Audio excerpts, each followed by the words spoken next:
정각이네요. 정말 지금 이 시간에도 세계 여러 나라, 여러 도시에서 많은 분들이 접속해 주시리라 믿습니다. 어, 이제 시작되는 세션은요, 두 번째 세션이고요. 사실 어제 오프닝 공연 때 뵌 분들도 있을 거고, 오늘 또 새롭게 들어오신 분들도 계시리라 믿습니다. 그래서 새로 오신 분들을 위해서 또 이제 일단 간단하게나마 자기소개를 좀 드릴까 합니다. 저희 두 번째 세션은요, 우리 이름은 이란 주제로 진행되고요. What's our name? 재외동포들이 어떤 이름을 가지고 살고 있고 또 어떤 주체적인 이름을 필요로 하는지 얘기 나눠보는 그러한 시간이 될 것 같습니다. 저는 이번 세션의 사회를 맡은 박동찬이라고 합니다. 반갑습니다. 사실 저는 별로 중요하지 않고요. 오늘 정말 귀한 두 분을 모셨습니다. 저와 같이 이제 대담을 해주실 두 분인데요. 왼쪽으로부터 현봉 선생님과 김희양 선생님 모셨습니다. 자, 큰 박수로 한번 환영해 주시면 고맙겠습니다. 예. 첫 세션에서 이제 우리 워낙 훌륭하신 전우석 감독님께서 디아스포라의 역사, 재외동포가 어떻게 형성되고 어떠한 굴곡진 현대사를 지내왔는지 소상하게 설명해 주셨습니다. 그러면 이제는 두 번째 세션에서는 조금 이제 깊이 들어가서 이러한 현대사 속에서 재외동포들이 차지하는 위치와 또 어떠한 이름을 가지게 됐는지 좀 소개해 드릴까 합니다. 이름에 대한 얘기를 하게 되겠는데요. 왜 이름을 하게 됐는가? 저희 두 번째 세션을 기획 의도를 좀 일단 우선 공유해 드리겠습니다. 어제도 제가 오프닝 공연 때 잠깐 이제 시를 한 수, 김춘수의 꽃이라는 시를 한 편 준비해가지고 읊어드렸는데 그냥 간단하게 어제는 워딩했고요. 오늘은 제가 낭송을 좀 해보려고 합니다. 예, 별로 감정이입이 좀 안 되는데 꽃이라는 김춘수의 시가 있어요. 제가 한번 읽어봐 드리겠습니다. 내가 그의 이름을 불러주기 전에는 그는 다만 하나의 몸짓에 지나지 않았다. 내가 그의 이름을 불러주었을 때 But once I addressed him by name, he came to me and became a flower. Just like I called him by name. 누가 나의 이름을 불러다오. 그에게로 가서 나도 그의 꽃이 되고 싶다. 우리들은 모두 무엇이 되고 싶다? 나는 너에게, 너는 나에게 잊혀지지 않는 하나의 의미가 되고 싶다. 이름에 관련된 그러한 시죠. 하나의 몸짓에 불과하던 그러한 존재가 어떤 사람이 호명하고 불러줌으로써 그 사람이 존엄하고 고귀한 존재로 되는, 그리고 정말 인간으로서의 존엄성을 부여받는 그러한 시입니다. 사실 동아시아에 살고 있는 재외동포들 참 많죠. 이를테면 중국에는 조선족들이라는 분들이 살고 있고, 일본에는 우리가 제일조선인이라고 호명하는 분들이 살고 있고요. 또 사실 이북지방에도 우리가 동포들이 살고 있고, 러시아 연해주 지역에는 고려인들이 살고 있죠. 근데 이들이 공통적으로 겪고 있는 하나의 문제가 있습니다. 이렇게 다양한 이름이 있는데 사실 당사자도 굉장히 혼란스럽다는 거죠. 단순히 하나의 이름으로 통칭되는 게 아니라 조선족들 같은 경우에는 중국 교포, 중국 동포, 한국계 중국인, 그리고 요즘엔 또 다문화, 또 한국에서 외국인으로 분류되기도 하고요. 제일조선인 같은 경우에도 자이니치라고도 불렸다가 조총련계 제일조선인, 제일한국인, 또 제일동포, 다양한 이름을 가지고 있죠. 그리고 한국의 미디어에서 호명하고 있는 이 탈북자라는 집단도 사실은 귀순자, 귀순용사로부터 시작해서 세터민, 북한 이탈주민 등등의 이름을 가지고 있습니다. 이러한 다양한 이름이 있다는 것은 결론적으로 그들이 이제 이주한 경위와 그들이 겪었던 역사가 굉장히 다양하고 다양한 결을 가지고 있었다는 겁니다. 그럼에도 한 가지 문제는 이들이 가지고 있었던 이름이 뭔가 주체적으로 본인들이 이렇게 불러주세요, 우리들은 이런 이름을 가지고 싶어요 라는 그런 데서 도출된 게 아니라 어떻게 보면 이 헤게모니를 장악한 국가나 아니면 어떤 국가 권력에 의해서 이름을 늘 부여받아 왔다는 겁니다. 이걸 이제 정명사상이라고 하는데, 이름에 관련한 사상은 동아시아에서 유래가 깊어요. 제가 오늘 또 이게 서당 훈장 선생님처럼 입었는데 제가 공자왈 맹자왈을 좀 해보겠습니다. 공자 선생님에 관련된 얘기인데요. 전에 공자 선생님 슬하에 이제 자로라는 제자가 한 명 있었습니다. 그래서 자로가 어느 날 공자한테 이런 질문을 합니다. 선생님께서 만약 이제 정치를 하게 된다면 가장 먼저 하게 될 일이 무엇입니까? 이렇게 질문하는데 공자는 주저없이 이런 대답을 합니다. 필야 정명호, 반드시 이름을 먼저 바로잡겠다. 그만큼 이름이 우리의 정체성의 형성에 있어서 인간으로서 존엄하게 사는 데 있어서 필수 불가결한 요소라는 거죠. 그럼에도 돌이켜보면 한국 사회에서 이 조선족이라는 표현, 탈북자, 제일 조선인이 어떻게 소비되고 있는가, 미디어에서 어떻게 호명되고 있는가라고 생각했을 때 굉장히 문제적이라는 거죠. 그래서 오늘 이번 세션에서는 어떤 문제가 있고 또 우리는 정작 당사자들은 어떻게 불리고 싶은지 또 디아스포라에 대한 대안적인 호명은 또 어떤 것인지에 대해서 토론해 보는 시간을 가져보도록 하겠습니다.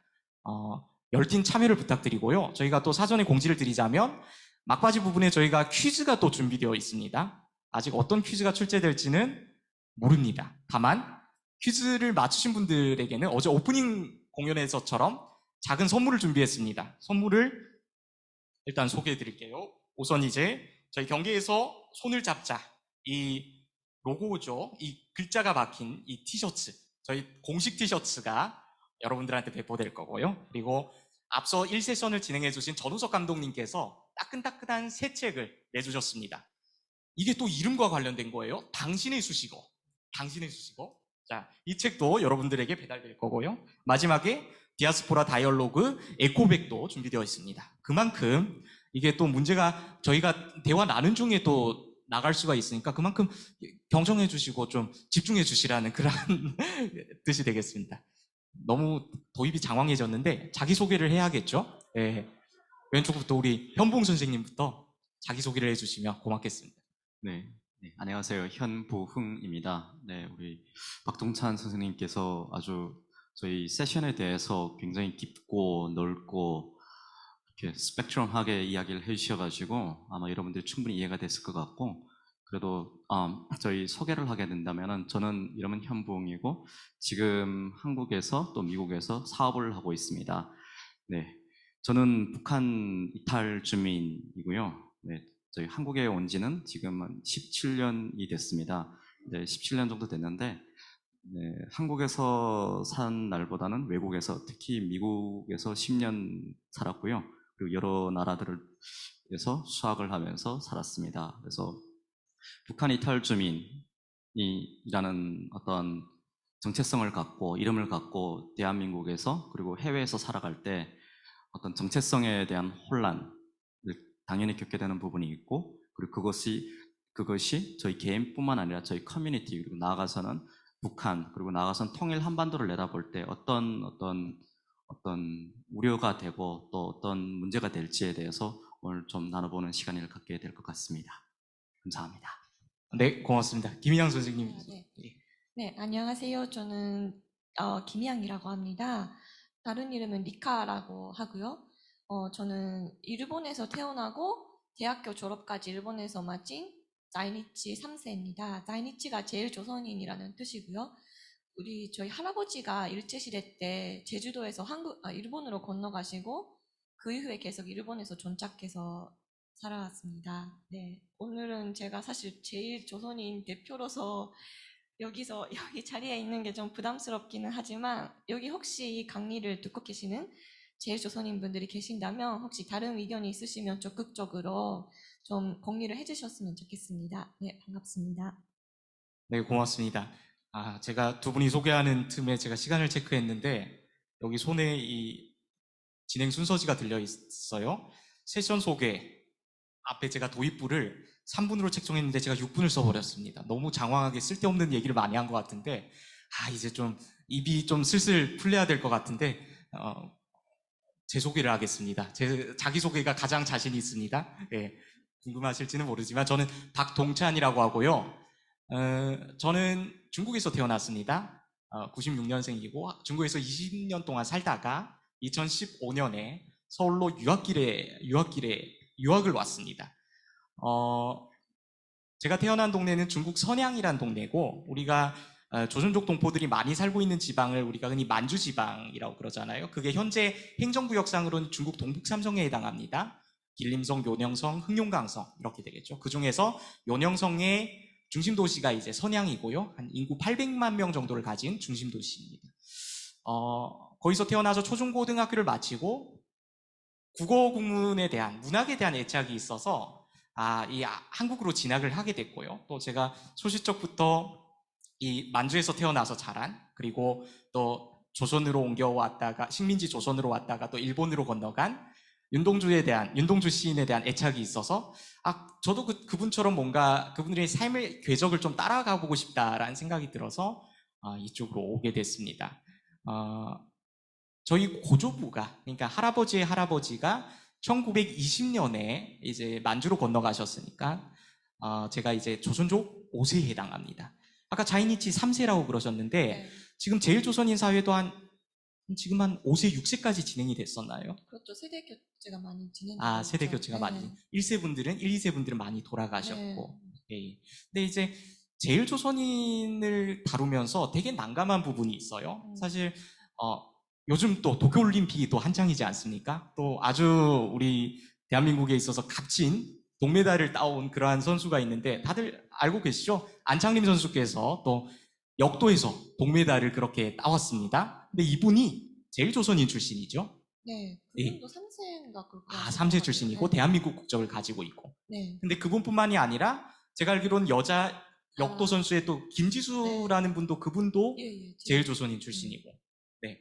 그래서 이분들을 생각했을 때 되게 난감한 게 올림픽에서 메달 땀으로써 제일조선인한테 관심이 많이 이제 막 조선학교에 관련된 기사도 찾아보고 조선학교가 겪고 있는 복합적인 차별에 대해서도 좀 알아보고 하는 그런 경향이 많이 도드라진다고 하더라고요, 요즘. 그럼에도 불구하고 이 제일조선인들이 가지고 있는 다양한 호명들이 있잖아요. 아까도 잠깐 언급했지만 자이니치라도 그러고 제일 한국인이라도 그러고 또 뭐 제일 동포라도 그러고 그리고 또 사실 가끔씩은 이제 조총련계나 민단계로 또 따로 분류하기도 하고 여기에 과연 어떤 차이가 있는지 여기에는 사실 뭐 그분들이 어떻게 이주해 갔는지 언제 이주해 갔는지 그리고 또 조선학교를 다녔는지 여부에 따라서 좀 이제 갈래와 흐름이 좀 나뉘어진다고 그렇게 알고 있습니다. 거기에 대해서 좀 추가적으로 설명해 주실 수 있을까요? 네. 아마 이 발표를 듣고 계시는 분들 중에서는 제일 조선인이 누구인지, 과연 어떤 사람들인지 모르시는 분들이 많으실 것 같아서 제가 좀 간단하게 말씀드리자면 지금 제일 조선인이라고 불리는 분들은 뭐 특별 연주 자격을 일본에서 가지고 사시는 분들입니다. 그러니까 지금 일본에는 43만 명 정도의 한국 국적자가 계시는데요. 그분들 중에서 뭐 물론 유학생도 있고 주재원도 있지만 그 중에 27만 명 정도가 이 특별 연주 자격을 가지고 있는 사람들입니다. 그리고 또 한국 국적을 가지고 있지 않는 조선족 사람들은 약 2만 6천 명 정도 있는데요. 이 특별 연주 자격을 가지고 사시는 분들을 우리가 소위 제일조선인이라고 부르는 집단입니다. 이 특별 연주 자격이 뭐냐면 아주 간단하게 요약을 드리자면 일제시대 때 식민지 지배로 인해서 한반도 그리고 대만에서 일본으로 건너간 사람들 그리고 그분들의 후손을 듣다는 그분 후손들이 가질 수 있는 연주 자격증입니다. 그래서 우리의 시작은 뭐 대개로 일제시대 때 식민지 지배로 인해서 건너온 사람들 그렇게 규정할 수가 있는데요. 그러니까 이분들은 지금 돈창이가 말씀해 주셨지만 해방되고 나서 아직 일본이 한국하고도 북한하고도 수교가 없었죠.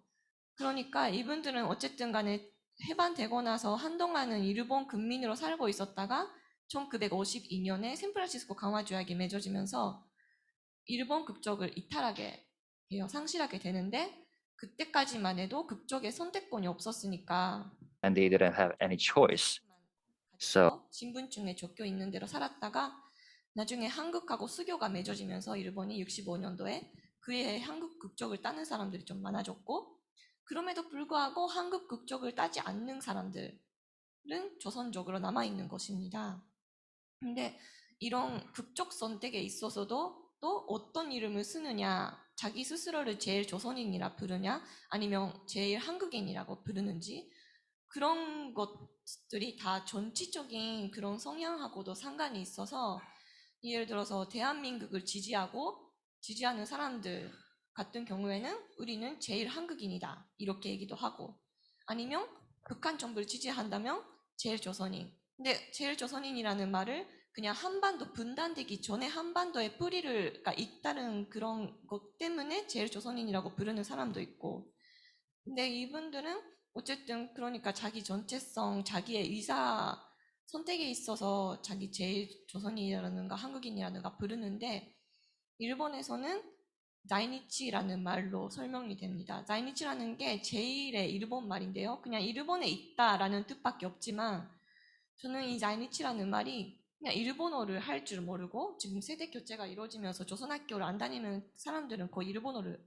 밖에 모릅니다. 저도 마찬가지였고요. 그러니까 그래서 일본어를 못하고 자기 스스로를 제일이 아니라 자이니치라는 말로밖에 표현하지 못하는 그런 안타까운 역사성이라든가 그리고 그 다음에 한국인이라도 조선인이라고도 붙일 수가 없는 그냥 자이니치라는 것이 저는 제일 조선인의 콘던체의 그 역사성이나 전체성을 좀 나타내는 말이 아닐까 그렇게 생각하고 있습니다. 아, 네, 감사합니다. 정보의 홍수가 쏟아져 나왔습니다. 저도 이제 좀 정리가 필요할 것 같은데요. 이제 그런 거죠. 1945년도에 대한민국이 광복을 맞잖아요. 그러다가 사실 전후 문제를 해결하는 건 이제 보통 강화조약을 통해서 해결하잖아요. 그게 아까 말씀하신 1952년에 발효된 샌프란시스코 강화조약이고. 근데 이게 강화조약이 체결되기 이전까지는 제일조선인들이 그때 식민지 이제 국민이었으니까 그대로 일본 국적을 유지하기로 되어 있었잖아요. 그럼에도 불구하고 일본 정부가 이제 1947년이죠. 갑자기 이제 외국인 등록령을 내려가지고 조선인들을 외국인으로 분류하기 시작한 거죠. 여러분 지금도 이제 우리가 한국에 와서 살고 있는 외국인들을 보면 다 이제 출입국 관리 사무소에 가서 외국인 등록을 해야 되잖아요.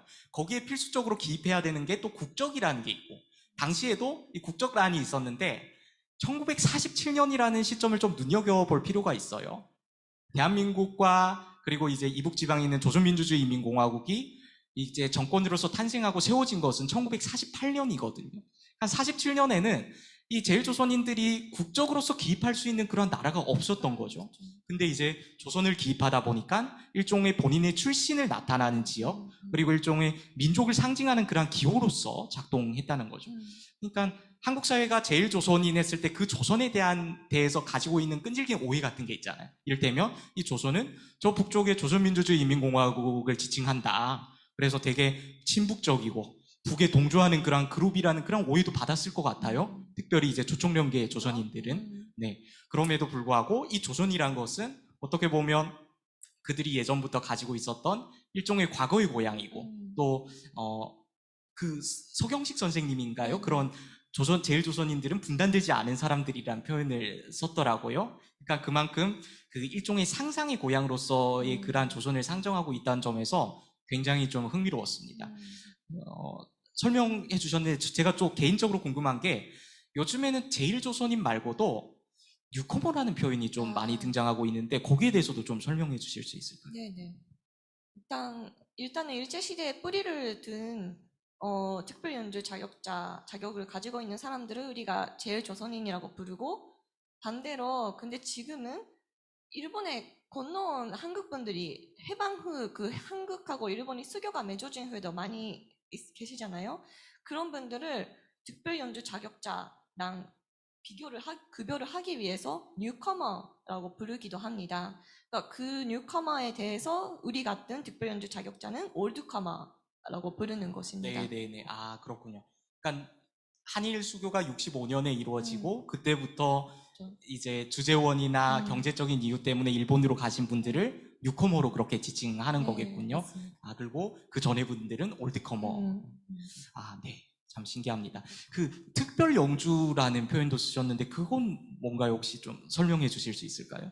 그러니까 처음에는 그 해방되고 나서 어쨌든 간에 이 사람들은 계속 바로 한반도에 자기 조국에 들어갈 수가 없으니까 일본으로 고주를 할 수 있게 협종 연주 자격이라는 것이 주어졌는데 그분들은 어쨌든 간에 계속 세대 교체가 되고 여기 일본에 정착하고 사는 사람들이니까 이분들은 스스로 여기 일본으로 연주할 수 있는 자격을 달라는 그런 투쟁을 계속 해왔어요. 그러다가 90년대 이후에 이분들은 그냥 기한 없이 그런 제약이 있잖아요. 비자 같은 거 받으면. 근데 그런 비자 같은 것도 따로 없이 물론 연주권을 갱신은 해야 되지만 그것도 10년에 한 번씩 이런 식으로 좀 긴 기간을 두고 할 수 있게끔 특별 연주 자격 이렇게 따로 특별하게 만든 겁니다. 아니 일본 국적은 아니고 네, 국민은 일본 아니고 국적은 아니에요. 영주권을 가지고 사는 네, 네. 사람들이죠. 이게 그러니까 대한민국 국적을 가진 사람도 있고 이제 북한 국적을 가진 사람도 있고 또 국적 없이 사는 사람들도 있다는 말씀이겠네요. 북한 국적은 제가 모르겠는데 아마 북한하고 일본이 네네. 수교가 없으니까 북한 국적자는 엄밀히 아, 따지면 없을 거예요. 그게 그럼 이제 조선적으로 분류되는 그쵸, 건가요? 조선적. 아, 그냥 국적이 없는 사람들이죠. 전에 제가 들어보기로는 이 제일조선인 전체적인 숫자가 한 80만 정도 된다고 했는데 지금은 한 어느 정도인가요? 지금은 그 특별 연주 자격을 가지는 사람이 30명만 있습니다. 30만 거의 명? 해마다 5천 명씩 귀화를 하거든요. 일본 국적으로. 그래서 그 수치는 계속 줄어들고 있습니다. 아, 그렇군요. 이 제일조선인에 대한 아주 개관을 잘 설명해 주셨는데 이런 약간 사적인 질문을 하나 좀 드려볼까 합니다. 이게 실례가 될지는 모르겠지만 혹시 이항 선생님은 지금 국적이 어떻게 되시나요? 저는 국적이 한국입니다. 한국. 보통 이제 우리 국뽕이 아주 강렬한 대한민국 사회에서는 야, 한국 사람이야. 이 한국 국적 유지했어 하면 박수가 막 터져 나올 텐데 여기 계신 분들은 아주 디아스포라적 감수성이 뛰어나셔서 국적과 혈통에 연연하지 않는 아주 훌륭한 모습 보여주시고 있는 것 같습니다. 네, 감사합니다. 사실 봉 선생님이 굉장히 이제 좀 많이 소외가 된 것 같은데 이제 좀 질문을 돌려보겠습니다. 예, 예. 제일조선인 커뮤니티에 대해서 좀 알아봤습니다. 용어에 대한 고민이 있어요. 사실 언론이나 미디어에서는 아직까지도 그리고 한국 사회에서도 탈북자라는 표현이 이제 공식적인 호명은 아니지만 되게 경상적으로 불리고 보통은 그렇게 발화하고 있잖아요. 근데 우리가 오늘 말하고자 하는 내용도 이 탈북자라는 표현 속에 숨겨진 은닉된 그런 문제성에 대해서 얘기해 볼까 하는데 그래서 제가 지금 말하고자 하는 탈북자는 일단 따옴표를 친 탈북자입니다. 그 속에 담긴 여러 가지 문제성과 차별적인 맥락을 드러내기 위해서 일단 그런 용어를 그대로 가지고 가기로 하겠습니다. 괜찮으시겠어요? 뭐 사회자 마음이죠. 그럼 혹시 그러니까 이 북한 이탈한 동포들에 대해서 한국 정부나 한국 정부에서 공식적으로 좀 지칭하고 있는 표현이 있나요? 네, 사실 탈북자라는 단어는 공식 단어는 아니에요.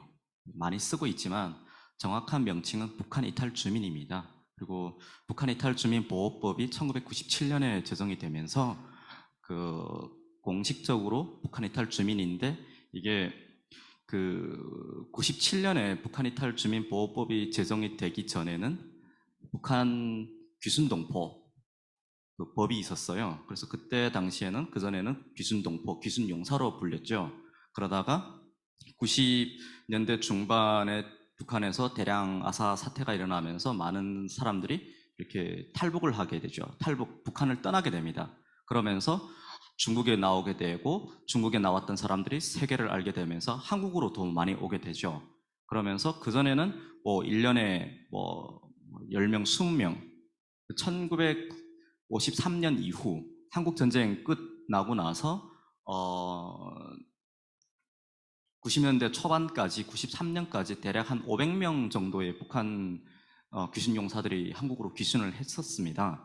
그래서 그때 당시에는 귀순용사는 체제 경쟁의 시대였으니까 남북한의 체제 경쟁 때문에 북한에서 건너온 이렇게 사람들은 굉장히 체제의 우월성에 선전에 이용을 되기 있었기 때문에 많이 건너오면 건너올수록 한국 체제가 더 나은 체제였다라는 것을 증명되는 어떤 증명의 도구로 또 사용이 됐었죠. 그래서 그때 당시에는 귀순용사 법이 있어가지고 그분들에 대해서 특별 대우를 해주셨어요. 그러다가 90년대 중반에 대량 탈북 시대가 열리면서 많은 사람들이 한국에 오면서 이 사람들에 대한 어떤 정부적인 고찰이 일어났어요. 아니 1년에 10명, 20명씩 오는 건 괜찮은데 지금 200명, 300명 1000명씩 와요. 그럼 이 사람들은 더 이상 이게 그 특별법으로 보호해주기가 너무 어려웠던 거예요.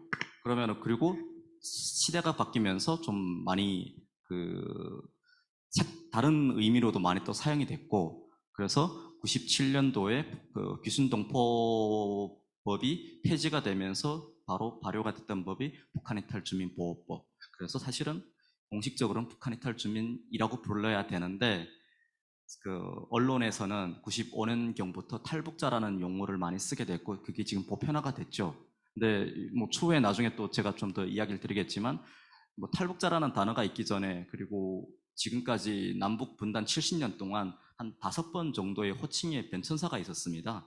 그래서 그건 좀 이따 나중에 또 풀어드릴게요. 아유, 이거 뭐 본인 스스로 사회자 없이도 잘 진행하고 답변하고 그냥 잘 하시네요. 예, 그 얘기는 추후에 좀 들어보도록 하고요. 그러니까 지금 현재 공식적으로 불려지는 건 이제 북한 이탈 주민이 맞다고 그러셨잖아요. 앞서 말씀드렸다시피 그 90년대에 이제 고난의 행군을 겪으면서 사실 대량으로 이제 북에서 탈출하는 행렬이 이어졌고, 요즘은 그게 좀 뜸해진 것 같아요. 맞습니다. 그렇게 많이 들어오지 않는 것 같은데, 이 현재 국내에 체류하고 있는 이 북한 이탈 주민 커뮤니티의 규모라든지 이 현 상황에 대해서 좀 소개해 줄 수 있을까요? 네, 저희가 현재 한국에 지금 와 있는 북한 이탈 주민 공식 숫자는 대략 3만 5천 명 정도가 됩니다. 근데 이거는 저희가 좀 정정을 해야 되는 게, 지금까지 쌓여 있는 숫자가 3만 5천 명이라는 거예요. 그러면은 1990년대 중반부터 95년부터 시작이라고 그냥 러프하게 생각을 해도 대략 한 25년 동안 왔던 사람들이 3만 5천 명이고, 그럼 이 중에도 나이가 드신 분들도 있을 거고 이미 돌아가신 분들도 있을 거고, 그리고 한국에만 온 게 아니라 한국에 왔다가 해외로 나가신 분들도 굉장히 많아요. 미주 지역이나 유럽 지역으로 이렇게 또다시 이민을 하신 분들이 많기 때문에 정확한 지금 한국에 남아있는, 현재 살아가고 있는 분들의 정확한 수치는 아마 통일부가나 출입국관리사무소가 더 잘 알지 않을까. 대략적으로 한 3만 명 언저리에 있지 않을까 싶습니다. 이게 3만 5천 명이라는 게 누적된 수치고, 그렇죠. 그동안 20몇 년 동안 자연사 하신 그렇죠. 분도 계시고 또 해외로 해외로 나가신 분도 네. 계시고. 아, 그렇군요. 한 3만 명 언저리 있다. 네. 네. 사실 이렇게 개론적인 얘기도 좋지만, 사실은 저희는 아무래도 현봉 선생님 개인에 대한 얘기가 아무래도 좀 더 궁금한데, 사실 근데 이게 또 어떻게 보면 일종의 트라우마일 수도 있고 일종의 상처일 수도 있고 상처를 복귀하는 과정일 수도 있는데, 혹시 이제 이분들이 이제 북에서 나오게 된 경위라든지 어떤 배경에서 나오게 됐는지, 이 탈북의 역사에 대해서 좀 말해 주실 수 있을까요? 네. 탈북의 역사는 사실 25년 정도, 아직 한 20여 년 정도가 됐죠. 그리고 1990년대 초반까지만 해도 사실 북한은 미지의 나라였습니다. 왜냐면 북한 자체도 언론에 많이 안 나왔고 또 해외 나가는 사람이 없었고, 북한의 안에 있는 사람들도 해외 나갈 수 있는 기회는 그때도 없었고 지금도 없지만 나갈 수 있는 기회가 많이 없었어요. 뭐 잘 아시겠지만 북한은 철저하게 운둔의 국가라고 국제사회에서 그러잖아요. 그래서 안에 있는 사람들은 철저하게 이 외부와의 단절을 겪고 있죠. 그래서 사실 북한 사람들도 외부에 대해서는 잘 몰랐어요. 그러다가 1990년대 중반에 초반에 동부권들, 동유럽이 무너지게 되면서 북한에 대한 원조가 줄어들게 되고, 그리고 또 북한 자체가 핵 개발을 시작하면서 국제사회에 대북 제재가 시작이 됩니다. 그래서 여러 가지 내부적인 요인과 또 외부적인 요인으로 인해 가지고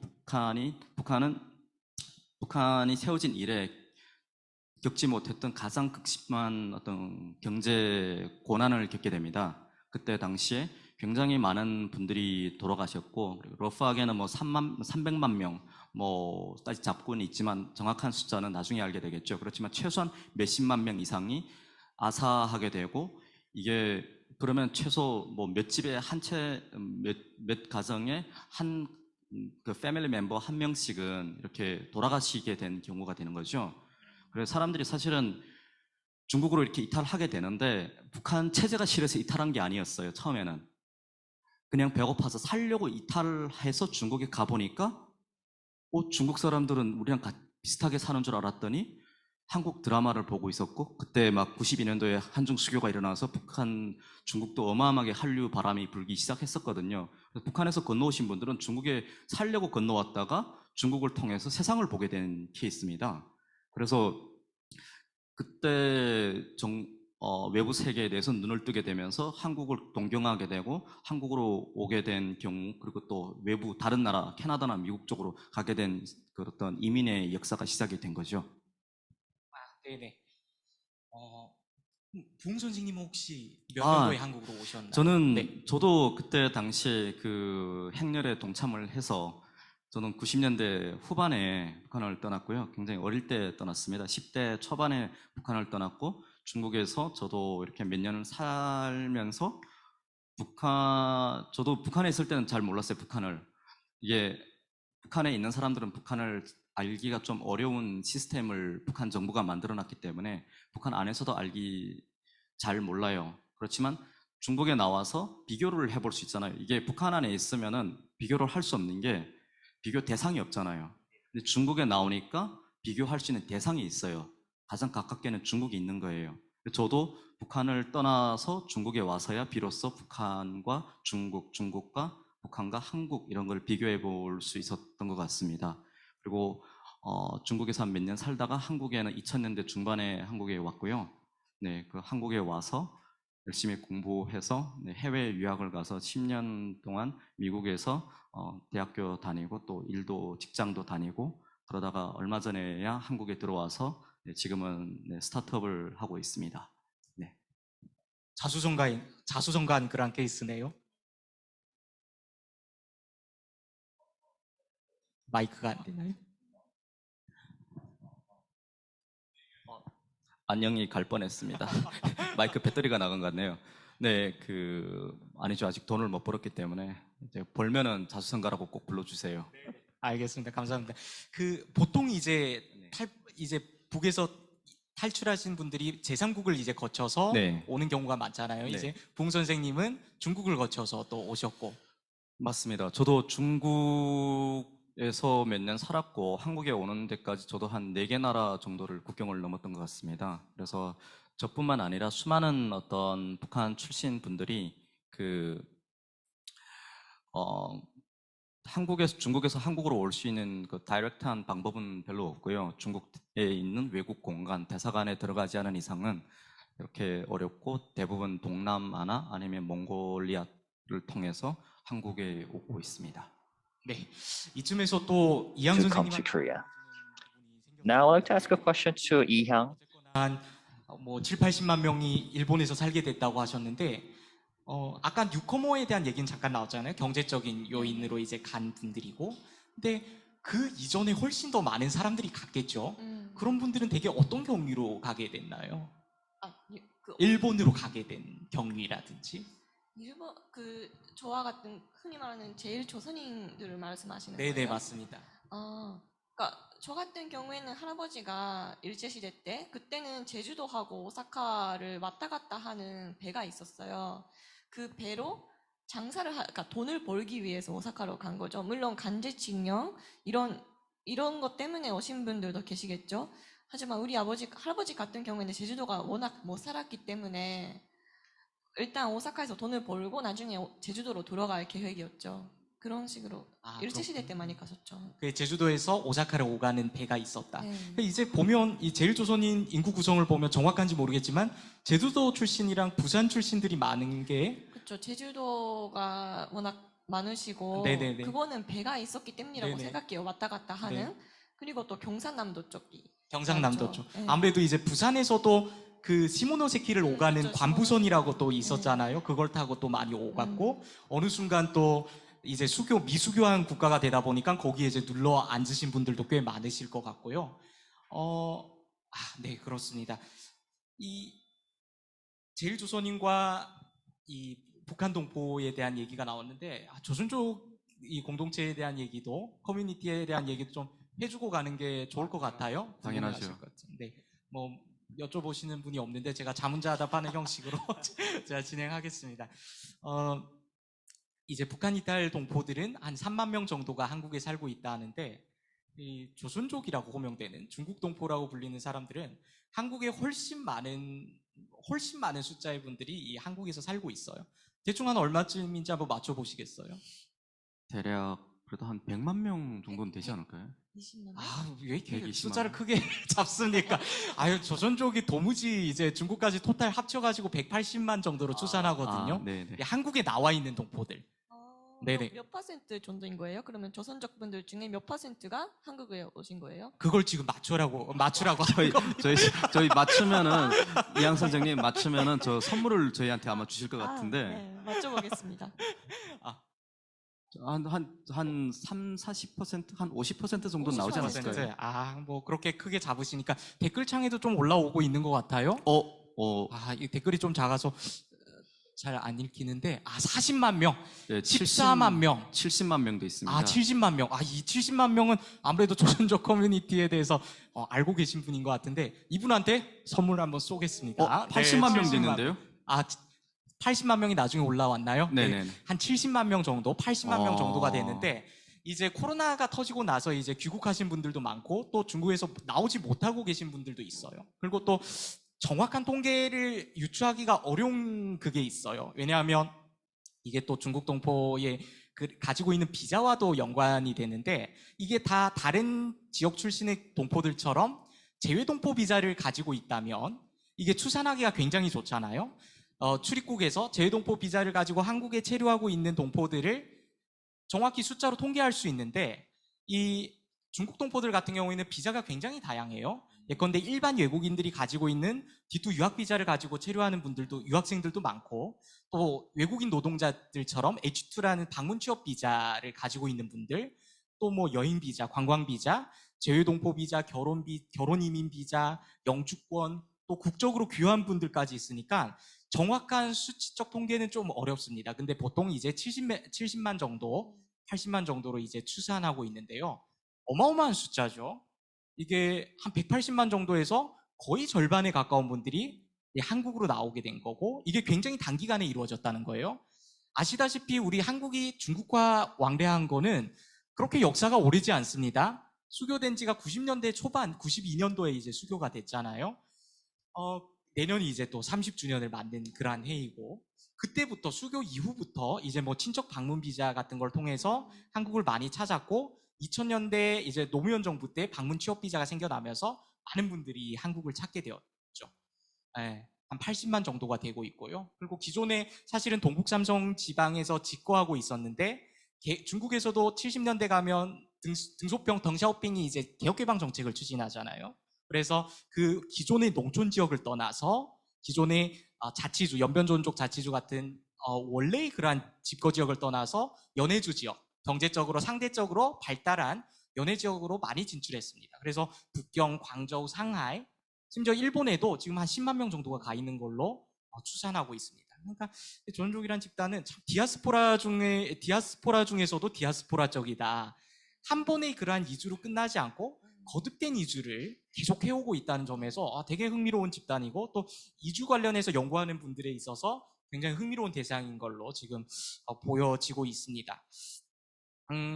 그럼에도 이 80만 정도가 우리 한국 사회에 살고 있음에도 사실 우리 눈에 그렇게 그닥 보여지지는 않잖아요. 비가시화된 존재로 오래 존재했었고 오히려 우리가 그들을 만나는 거는 영화나 청년경찰, 범죄도시 같은 영화를 통해 많이 만나왔고 또 거기서 어떠한 고정적인 클리셰를 형성했죠.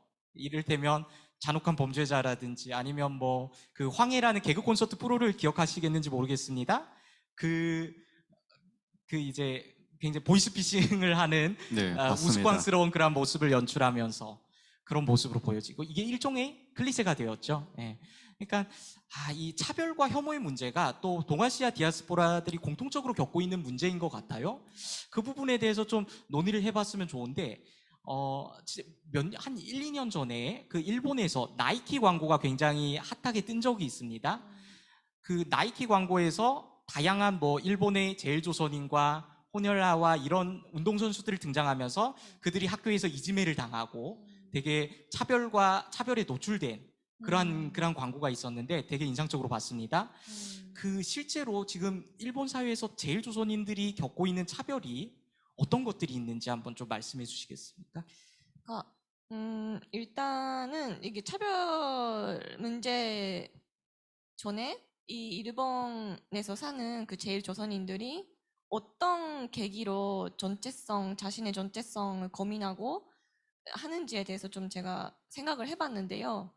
이 세션의 이름하고도 관련이 있지만 우리는 항상 자기 이름에 대해서 계속을 시작으로 정체성에 고민을 하는 사람들이 많은 것 같아요. 지금 일본에 사는 분들이 대개로 그러니까 자기 이름을 쓰는 패턴이 크게 세 가지 있다고 볼 수가 있는데요. 그게 하나는 한국 이름을 한국식 발음으로 쓰는 경우, 그리고 한국 이름을 일본식 발음으로 쓰는 경우가 있고요. 저는 그 케이스인데, 세 번째는 그냥 일본식 이름을 쓰는 경우가 있습니다.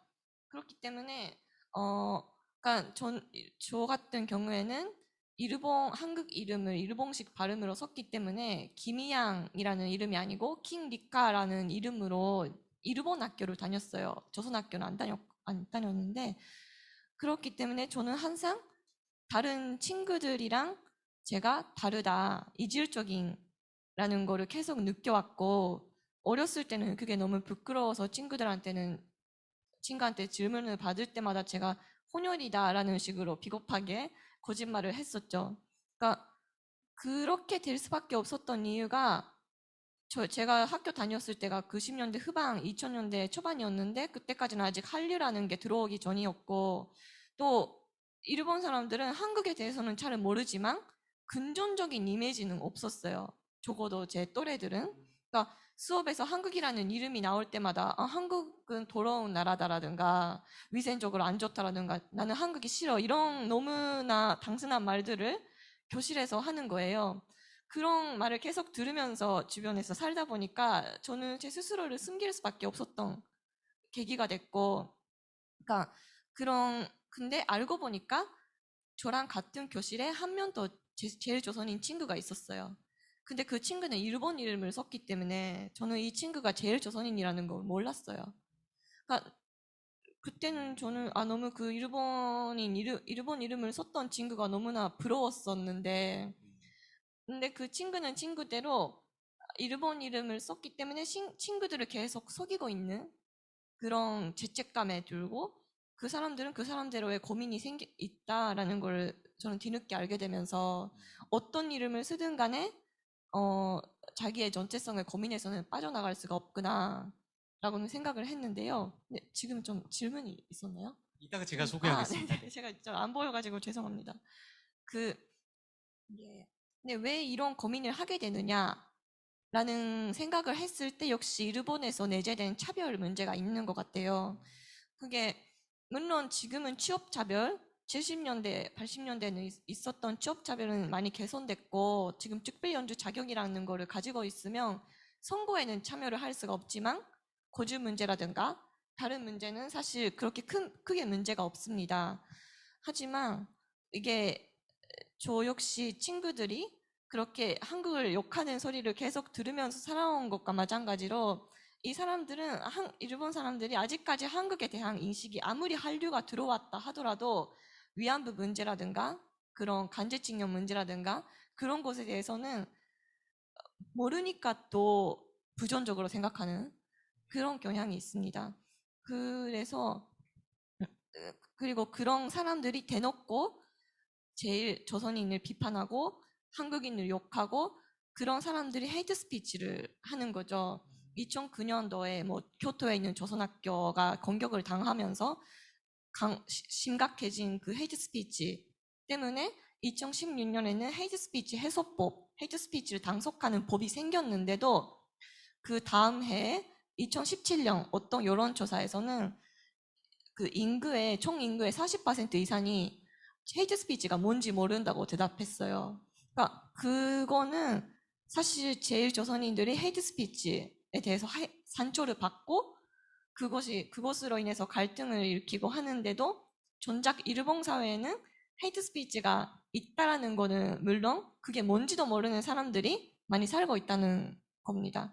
그러니까 솔직히 제일 나쁜 거는 무관심이라고 생각해요. 일본 사회에. 그것이 아직까지는 그런 무관심이 무의식적인 차별을 만드는 거라고 생각하고요. 그것 때문에 지금까지 저희가 계속 전체성의 갈등을 일으키는 것 같습니다. 그 한국 이름은 김자, 이자, 향자시고 일본 이름이 이제 리카김이라는 거잖아요. 네. 근데 여러분들도 아시겠지만 일본 사람들은 다 이제 복성, 그러니까 두 글자로 된 성을 사용하고 있잖아요. 네, 네. 김이라 했을 때는 너무나 이게 한국적이고 바로 이 사람은 일본 사람이 아니구나. 굉장히 이질적인 이름이었잖아요. 그러니까 거기서 비롯되는 그런 집요한 질문 같은 것도 있었을 거라고 생각돼요. 네, 그때 이제 본인은 나는 혼혈이다 이렇게 소개한 그러한 그쵸. 지금 생각하면 너무 비겁한 방식이죠. 비겁하다고는 할 수 없죠.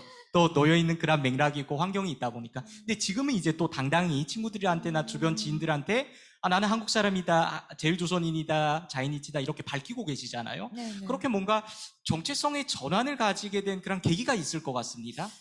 그거는 그 고등학교 때까지는 너무나 좁은 사회에서 살았으니까. 근데 그렇게 제가 스스로를 숨기는 것이 너무나도 약간 고통스러운 거죠. 제 스스로도.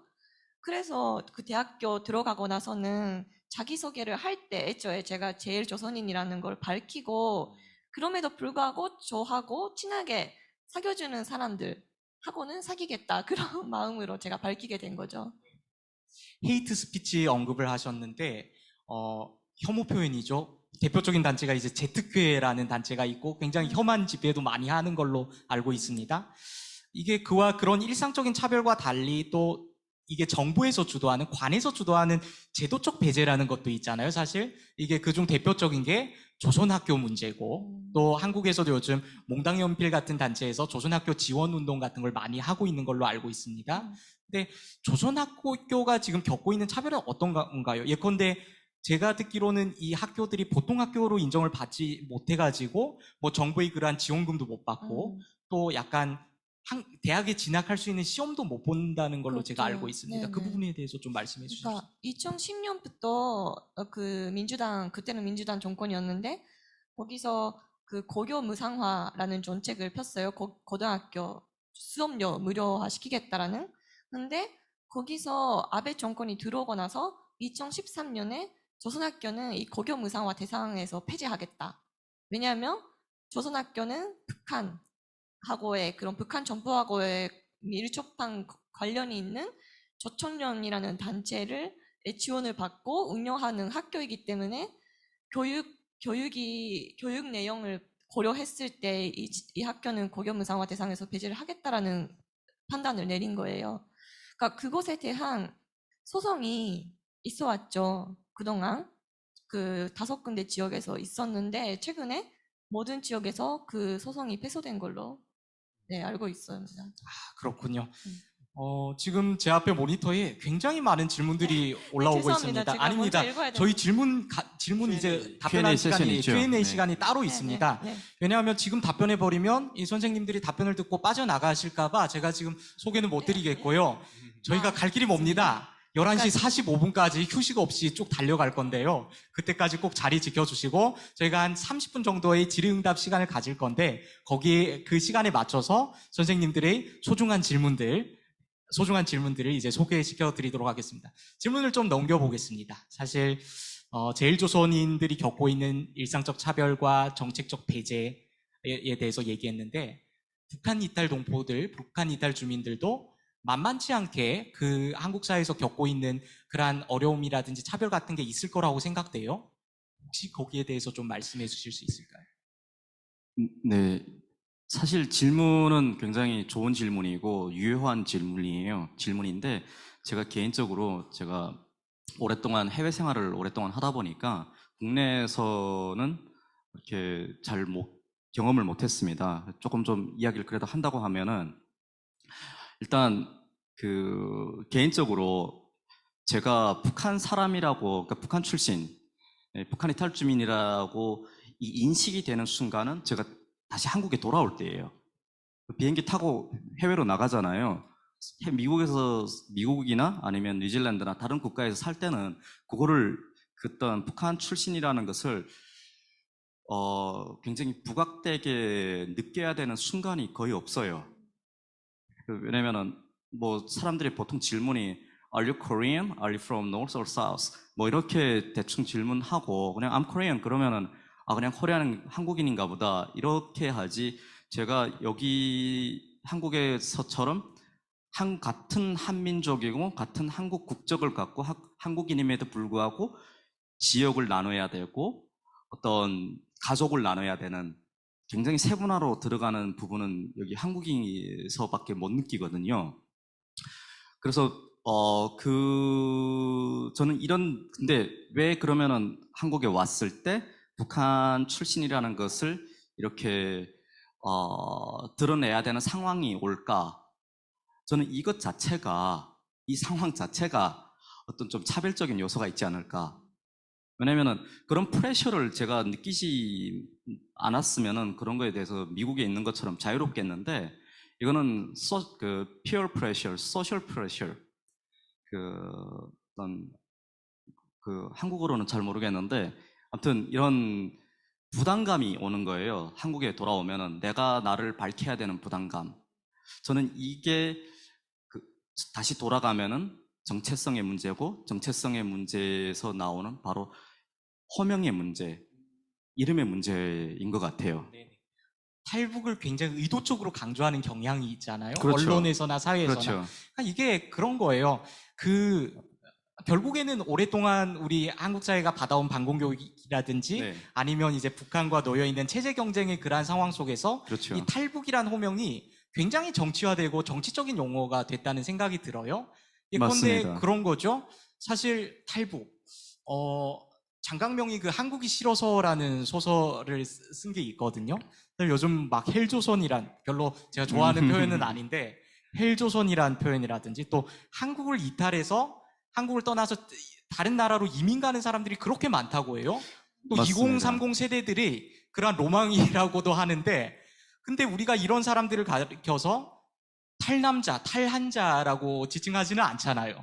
근데 왜 굳이 이제 북에서 이제 이동의 자유, 어디에서 네. 본인이 어디에서 살지의 자유는 너무나 당연한 인간의 권리인데 네. 그냥 그 인간의 권리를 실천했을 뿐인데 네. 그러한 정치적인 꼬리표나 수식어가 붙는다는 거에 대해서 조금 불편함이 있을 것 같아요. 맞습니다. 그래서 그걸 두 가지로 나눠서 답을 드린다면은 첫 번째 탈북자라는 그 단어는 체제 경쟁에서 우월성을 나타내고 체제 경쟁이 이겼다라는 어떤 선포적인 단어인 것 같아요.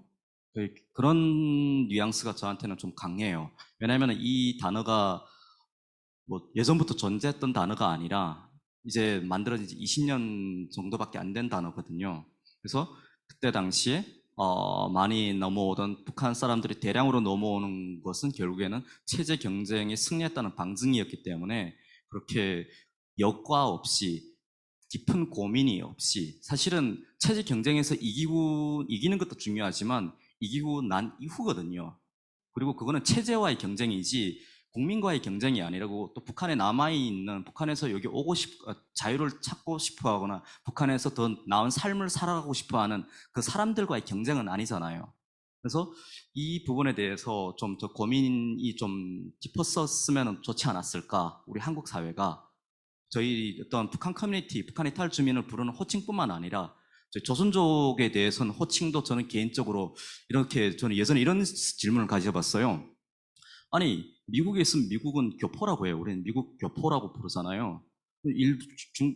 뭐 제일교포라고도 불러요. 그런데 중국에 있는 분들은 중국 교포라고도 안 불러요. 제일교포나 제미교포 3세, 5세도 제일교포라고 부르고 제미교포라고 부르는데 중국에 있는 우리 동포들은 3세, 5세한테는 우리는 그렇게 안 부르잖아요. 그러면 중앙아시아는 또 어때요? 중앙아시아에서 있는 우리 분들은 또 고려인이라고 불러요. 이건 뭐 고려가 언제적 이야기예요. 분명 다양한 이유가 있을 거라고 저는 보거든요. 그래서 이런 부분들이 이 호명이 굉장히 중요하다. 저는 저 또 다시 동차님에게 넘기고 싶은 게 혹시 이런 부분에 대해서는 어떻게 생각하시는지? 저는 개인적으로 이 조선족 공동체와 북한 이탈 주민, 네. 이 북한 이탈 주민뿐만이 아니라 네. 우린 사실 북한이라는 표현도 사실 별로 사용을 안 했거든요. 그렇죠. 조선민주주의인민공화국이라고 엄연히 조선이라고 부르죠. 그렇죠. 북조선이라고 네. 많이 호명했는데 이 북조선 동포들과 앞으로 북조선 동포라고 부르겠습니다. 북조선 동포들과 끈끈한 그런 유대 감정이 있어요. 왜냐하면 한국 사회에선 굉장히 당신네들은 왜 이렇게 한국적인 감수성이 없냐, 한국에 대한 애착이 없냐 이런 말들을 많이 하는데 또 그렇게 될 수밖에 없는 나름대로 이유가 있다고 생각해요. 일단 지금 한국과 중국이 수교된 지가 얼마 되지도 않았잖아요. 92년도에 그렇죠. 수교됐고 그 이전까지는 이 중국 조선족들이 북조선 정부의 그러한 지원을 받으면서 문화어를 조선족 맞아요. 학교에서 문화어를 익혀왔었고 맞습니다. 굉장히 이제 북조선과의 그러한 굉장히 일방적인 교류를 가져왔다는 말이죠. 사실 이게 경계를 이룬 북중 접경 지역 경계를 이루는 게 압록강과 두만강이잖아요. 그렇죠. 근데 제가 두만강이 이제 연변 지역에 가면 볼 수 있는데 제가 언제 두만강을 한번 구경한 적이 있어요. 네, 가려고 하는데 어떤 지인분이 저한테 이런 말씀을 하시더라고요. 거기를 왜 가냐? 그건 뭐 강이 아니라 실개천이다, 도랑이다. 두만강이 아니라 도랑이다. 그러니까 뭔 말이냐? 폭이 넓은 데도 있는데 정말 한 발자국에 넘어설 수 있는 맞아요. 그런 곳들도 있거든요. 네. 그래서 사실 북조선과 중국 이 조선족 동포들은 그동안 사실 그닥 경계라는 의미가 없이 지금은 이제 뭐 철책도 좀 세워지고 네. 했지만 그 사이는 굉장히 자유롭게 60, 70년대까지만 해도 맞아요. 가서 친척들도 있고 하다 보니까 넘어가서 뭐 친척들이랑 명절도 보내고 또 중국으로 놀러 오기도 하고 네. 사실 우리한테는 사실 경계라는 의미가 별로 그렇죠. 없었었죠. 사실 보흥 선생님도 중국에 이제 친척이 있는 걸로 제가 알고 있습니다. 네, 재밌는 이야기를 해주셨는데 지금 저희가 생각하는 중국과 북한의 경계는 지리적인 경계는 있었지만 어떤 그 교류의 경계는 좀 희미했던 것 같아요. 그렇게 많이 나눠지지 않았던 것 같습니다. 왜냐하면 상식적으로 북한과 중국은 1,470km 정도의 국경을 맞대고 있어요. 그러면 그게 국경의 양쪽에 수백만 명의 주민들이 양쪽에 거류하고 있잖아요. 어릴 때 저도 중국에서 사춘기를 보냈는데 조선족 분들 만나보면은 우리 어릴 때 북한에 많이 다녀왔다. 근데 저도 저희 할아버지 형제분들, 자매분들이 중국에 일제시대에 건너가셔가지고 저도 조선족 친척들이 있거든요. 그분들은 80년대까지만 해도 저희 북한으로 많이 오셨어요. 그래서 이런 교류가 있었죠. 네. 네. 이제 약간 동질적인 부분에 대해서 말씀드렸는데 저는 한국 사회가 이 북조선 주민들과 또 조선족을 바라보는 시선에 있어서 약간 공통된 점이 있다고 생각해요. 그 개인적인 생각인데 주류적인 시선은 크게 두 가지라고 생각해요. 네. 하나는 이제 굉장히 이제 적대감을 가지고 있는 그룹이죠. 멸시를 가하고 혐오를 가하는 그러한 집단이 있는가 하면 또 상대적으로 이러한 동포에 대한 이해가 있고 포용하고 받아들이려는 그런 그룹도 있는데 여기에서도 조금 문제적인 시선이 있습니다. 그게 굉장히 동정적이고 시혜적인 시선으로 간다는 거죠. 당신네들은 가난한 공산국가 출신이다 보니까 우리 풍요로운 대한민국에서 보듬어주고 품어줄게 이런 거죠. 굉장히 수직적인 그런 유괴관계가 형성되는데 그 부분도 좀 안타까운 측면이 있습니다. 아까 그리고 말씀이 나와서 그러는데 이제 왜 재미교포들이나 유럽에 있는 분들은 본인들을 가리켜서 우리는 재미한인이다, 교포다 이런 표현을 쓰는 대신 중국이 조선족 그룹들을 보면 우리 교포라는 표현 대신 동포라는 표현도 많이 쓰곤 하지만 네. 특별히 중국 내에 체류할 때는 조선족이라는 이러한 이름을 굉장히 당당하게 밝히고 살거든요. 오히려 조선족에 대한 친근감이 더 큰 집단이에요. 이게 좀 미묘한 차이인 것 같아요. 우리가 700만, 800만 재외동포 시대라고 하지만 거기서 어떻게 재외동포를 한 가지의 정체성, 단일한 정체성으로 환원하기란 진짜 쉽지가 않은 것 같고 거기 안에는 정말 다양한 결과, 다양한 흐름들이 경합하고 있죠. 제가 생각하기에 이 조선족들은 굉장히 고유하고 특수한 그런 정체성을 가지고 있는데 재미교포라든지 유럽이나 여타 지역으로 이주한 동포들은 어떻게 보면 일정한 이미 세워지고 건설된 이미 안착된 그러한 삶의 터전으로 이주한 셈이잖아요. 근데 조선족 같은 경우는 좀 다르죠.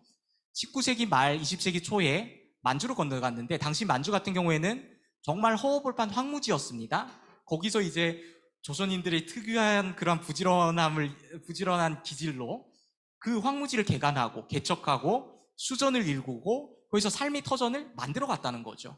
그리고 1945년 광복이 되고 나서는 거기 남은 사람들은 상당히 많은 분들이 이제 중국 공산당이 그런 민족해방, 거기 중국에서는 해방전쟁이라고 하는데 거기에 이제 동참을 하게 됩니다. 중국 공산혁명에 동참하게 됩니다.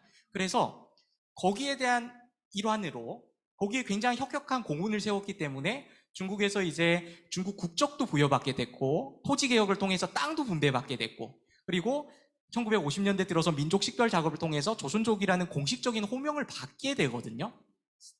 그럼 뭐냐 하면 이것은 굉장히 이게 재미교포나 기타 지역의 교포들이 이제 약간 손님의식을 가지고 있다면 조선족들은 중국에 대해서 일종의 주인의식을 가지고 있는 거예요. 이 중국이란 나라의 건국과 사회주의 건설에 주체적으로 참여했기 때문에 거기에 상당한 이제 자부심을 가지고 있는 거예요. 특별히 50년대 들어서 처음에 이제 연변이 이제 지금은 자치주로 되어 있지만 자치구가 됐었던 것도 그러한 혁명에 동참했다는 것에 대한 중국 정부 측으로부터의 인정인 셈이죠. 그래서 조선족이란 표현이 한국에서는 굉장히 이렇게 안 좋은 뉘앙스로 지금 소비되고 있지만 중국에서는 사람들이 거리낌 없이 드러내고 당당하게 사용하고 있는 그러한 표현이라는 얘기를 좀 드리고 싶습니다. 네, 너무 좋습니다. 네, 그거는 저도 그렇게 생각을 하는데 어쩌면은 중국이나 미국은 사실 실제로는 어떨지 모르겠지만 다민족 국가잖아요. 민족이 여러 가지 있으니까 그런 자부심 같은 것도 형성하기가 그런 쉬운 환경일 것 같아요. 한국이나 일본은 사실 단일 민족 국가라는 성향이 강해서 그래서 더 선임의식이나 그런 것들이 강하지 않을까 그런 좀 생각이 들었습니다. 네네. 이름 얘기로 다시 돌아왔는데요. 앞서 본인이 스스로 예고하셨죠. 이 북한 이탈 주민들이 어떠한 이름의 변천사를 가지고 왔는지, 뭐 귀순자, 귀순용사 정말 많은 것 같습니다. 거기에 대해서 좀 소상하게 지금쯤 얘기해 주실 수 있을까요? 네,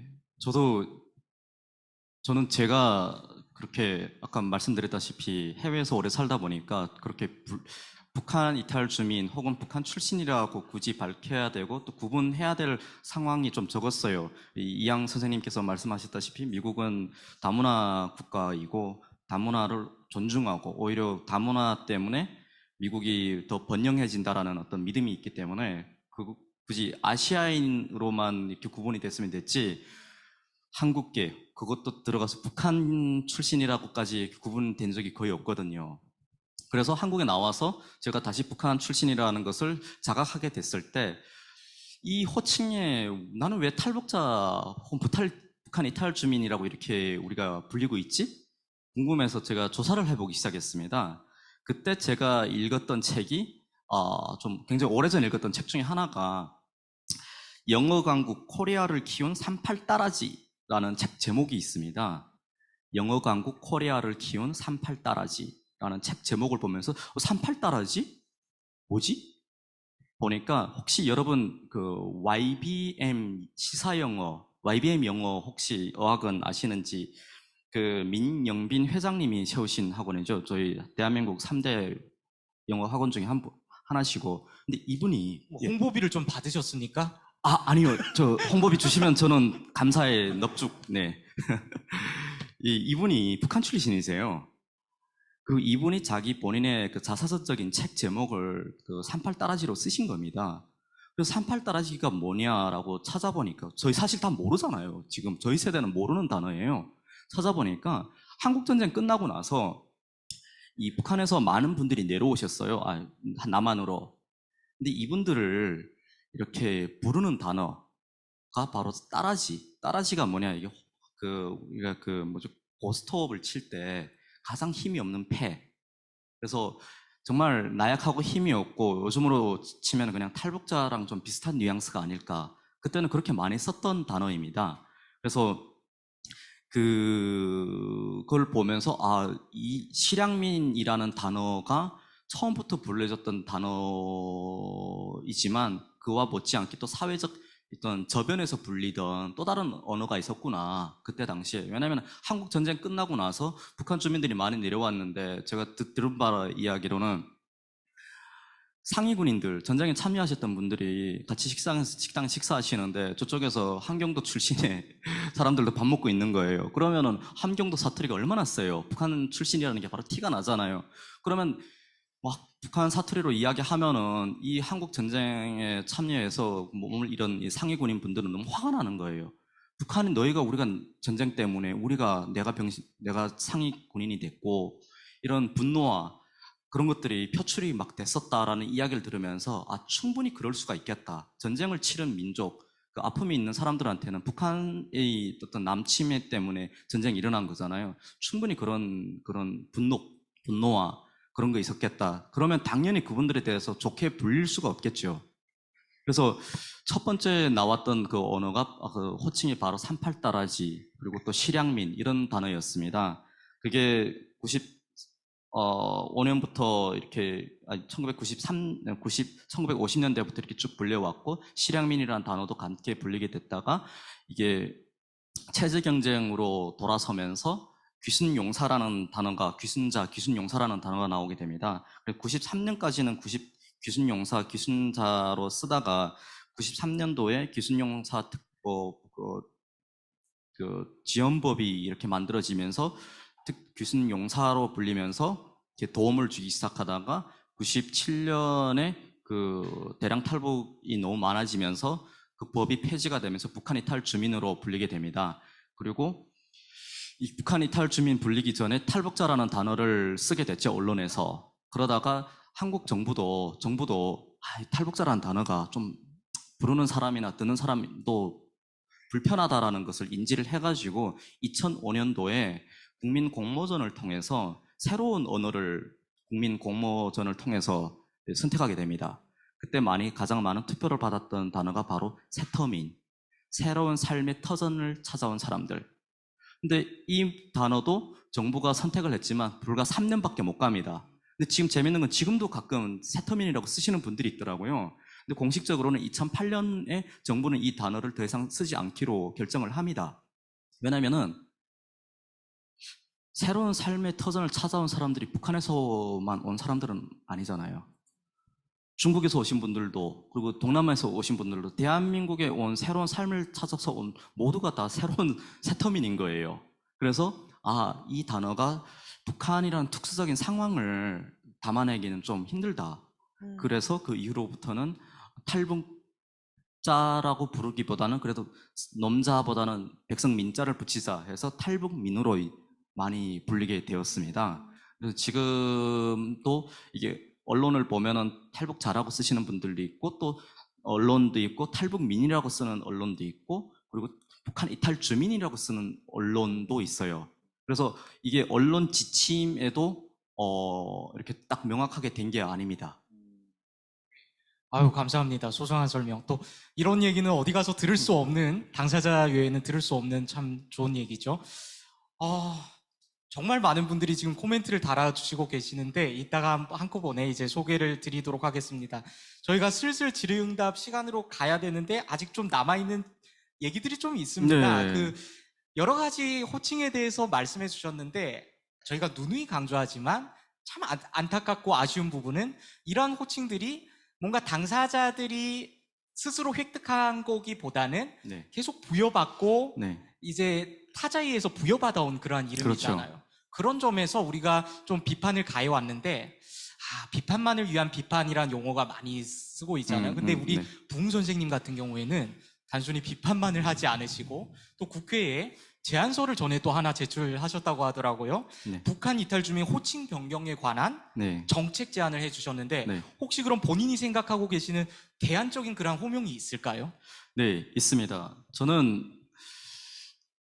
저희가 지금 보면은 한 5번 정도의 호칭의 변천사가 있었습니다. 그 시대를 반영을 했죠. 저는 1990년대 중반에 탈북자라고 혹은 탈북민이라고 했던 부분은 저는 그 시대를 반영했다고 봅니다. 그렇지만 미래지향적으로 나가본다면은 국민적인 동질성과 그리고 화합을 도모하기 위해서는 더 나은 호칭이 저는 있어야 된다고 생각했고, 작년에 한국에 들어왔을 때 지인들로부터 북향민이라는 단어를 처음 들었습니다. 그래서 아니 북향민이 뭐예요? 물어보니까 북향민의 뜻은 한반도 북쪽이 고향인 국민, 남한에서 살아가지만 고향은 북쪽인, 한반도 북쪽이 고향인 사람으로 정의를 하더라고요. 그래서 제가 어쩌면 좀 더 미래지향적일 수 있겠다. 왜냐하면 실향민이라는 단어는 그 호칭은 고향을 떠난 어떤 단절의 의미가 있잖아요. 그리고 탈북자라는 거는 어떤 체제적인 정치적인 요소가 너무 많이 들어가 있고, 그러면 우리 스스로가 우리를 불렀을 때 나는 제가 대한민국 국민으로서, 저는 대한민국 국민입니다.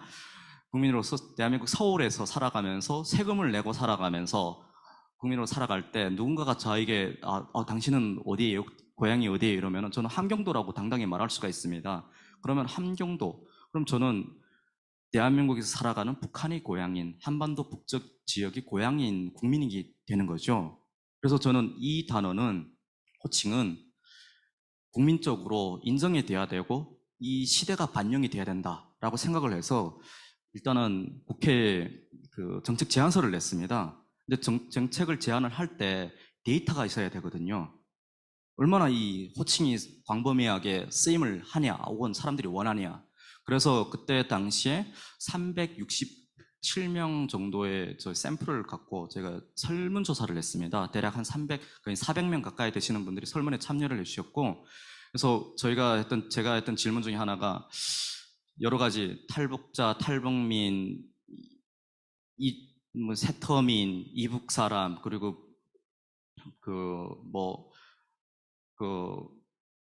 북향민 이렇게 쭉 카테고리를 해놓고 가장 듣기 거북하고 불편한 단어가 무엇입니까? 했을 때 그 70% 이상이 탈북자라는 단어를 해주셨어요. 근데 이게 재밌는 거는 북한 출신도 남한 출신도 구분을 해서 저희가 설문을 했는데 양쪽 모두가 탈북자라는 단어를 가장 불편해하는 단어로 꼽으셨어요. 네. 부르는 사람도 듣는 사람도 불편한 단어. 그래서 그러면은 저희가 또 보기를 하고 어떤 단어가 대안적인 단어가 될 수 있겠습니까? 라고 했을 때 북향민이라는 단어를 가장 또 많이, 거의 79%가 북향민이라는 단어를 이렇게 집어주셨어요. 북한 출신, 남한 출신 포함해서. 그래서 그 데이터를 갖고 그때 국회에 찾아가서 국회의원 여러 여당, 야당 국회의원분들을 만나면서 정책적으로 북한 이탈 주민 보호법 일부 개정안을 발의해달라. 그 중에서 북한 이탈 주민이라는 용어를 북향민으로 바꿔달라고 제가 정책 제안을 했었습니다. 그때 국회에서도 호응이 좋았고요. 왜냐하면 이게 참 고민이었어요. 정치적으로도 더 나은 단어가 없을까. 근데 그때 당시에 좀 저희가 더 추진 못했던 이유가, 지금도 진행 중이지만 저희가 35,000명이잖아요. 35,000명이 다 아니더라도 그래도 절반 이상이, 그래도 좀 더 많은 사람들이 북향민이라는 단어를 좀 더 알고, 왜냐면 많은 분들이 몰라요. 일단 많이 쓰고 어느 정도 이게 커뮤니티 안에서 많이 사용이 됐을 때 그런 더 많은 지지를 받지 않을까. 그래서 조금 유보가 된 상황이었고요. 그래서 저는 개인적으로 지금도 계속 쓰고 있습니다. 저는 어디 가서 제가 굳이 북한 출신이라고 이야기해야 될 상황이 아니면은 그냥 이야기는 안 하는데, 밝혀야 될 때가 있다 그러면은 저는 북향민입니다라고 이야기를 합니다. 너무 멋집니다. 일단 이게 지금 아직 획득된 거는 아니고 아닙니다. 그래도 획득 스텝을 밟고 있다는 자체가 그렇죠. 너무 멋집니다. 그리고 북향민이란 아까 설명을 해주셨는데 북의 고향을 두고 있는 그런 사람. 근데 저는 또 다르게 또 접근을 해봤어요. 북향민이 이렇게도 해석될 수 있구나. 예컨대 향을 이제 향할 향자로 해석하는 거죠. 그래서 북의 마음이 향하는 사람, 그리고 북의 마음이 향한다는 것은 결국엔 이 분단과 통일, 평화에 대한 그런 감수성을 가지고 있는 사람이란 뜻이잖아요. 참 맞습니다. 북향민이란 이란 단어가 이렇게 또 중의적으로 이중적으로도 해석될 수 있을 것 같습니다. 그 한 가지 한 가지만 더 추가한다면 그 질문에 그 코멘트에 실향민 분들이 많이 돌아가고 계십니다. 더 이상 그러니까 거의 남아 계신 분들이 얼마 없어요. 남한 땅에서 북한을 순수하게 동족으로 바라보고 또 순수하게 통일을 바라보는 분들이 점점 그만큼 사라진다는 거죠. 근데 저희가 북향민들이 점점 한국에 또 많이 나오면서 새로운 그 북한을 바라보고 또 북한을 순수하게 사모한다기보다는 그리워하고 통일을 갈망하는 그런 사람들이 다시 저희 세대가 지금 만들어지고 있잖아요. 저는 이 어떤 그 맥이 끊기지 않는 것에 대해서 저는 또 굉장히 또 감사하게 생각하고 있습니다. 네. 이항 씨, 이렇게 우리 북향민들은 스스로 이름을 이제 획득해 가고 있는데 혹시 본인 그리고 또 이 제일조선인 공동체는 어떻게 불리고 싶은지 혹시 대안적인 이름을 갖고 싶은지 생각해둔 그런 네이밍이 있는지 한번 여쭤보고 싶습니다. 그러니까 제일 조선인 건던제는 사실 당사자끼리도 자기 스스로를 어떻게 부르느냐에 대한 아직 합의가 안 된 상황이라고 볼 수가 있기 때문에 뭐 간단하게 말씀드리지만 어쨌든 만약에 우리가 한국에서 제일 동포라는 말을 쓰지 말고 자이니치라고 불러달라 이렇게 요구를 할 경우에도 그거는 우리가 모두가 그거를 근본적으로 생각하고 있는 것도 아니고 만약에 한국에서 그런 특별한 호칭이 생겼다 해도 한국 사회에 우리 제일 조선인에 대한 인식이 바뀔 거라고 생각을 하지 않습니다. 그러니까 최근에 뭐 어떤 뉴스에서도 뭐 조선학교 소송 패소의 뉴스 보면 뭐 초천년계 제일 동포라든가 그 제일 조선인이라든가 그런 표기를 쓰는 데가 있더라고요. 그거는 그러니까 결국에 저희는 어떻게 불리는지와 상관없이 제일 동포라는 말이 이 조천년계 제일 동포를 소외하거나 아니면 좀 북한을 지향하는 사람을 소외시키거나 그런 식으로 쓰이지는 않고 조금 더 포괄적인 의미로 제일 동포라는 말이 쓰였으면 좋겠다 그런 생각은 하고 있습니다. 네, 제가 개인적으로 2017년에요. 그 구로 지역에 우리가 서울의 서남권 지역에 이 중국 동포들이 굉장히 많이 밀집되어 살고 있습니다. 거기 구로도서관에 다문화 어린이와 중도 입국 어린이들을 위해서 이제 개설된 한국어 이제 교실이 있는데 거기서 1년간 이제 자원봉사를 한 경험이 있습니다.